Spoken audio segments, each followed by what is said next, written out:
Hello বন্ধুরা, আপনাদের সকলকে আমার চ্যানেলে অনেক অনেক স্বাগত জানাই।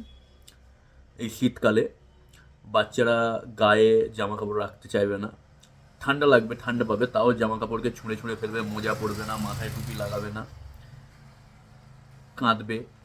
ঠিক আছে, মা বাবা যখন মেরে ধরে পড়াবে তখন কাঁদবে, শরীর গরম হয়ে যাবে।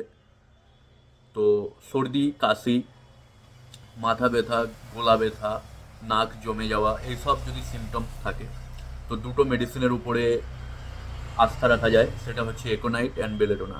ওকে, তো এই দুটো মেডিসিন এই শীতকালে জ্বর, সর্দি, কাশির উপরে ভালো কাজ করবে।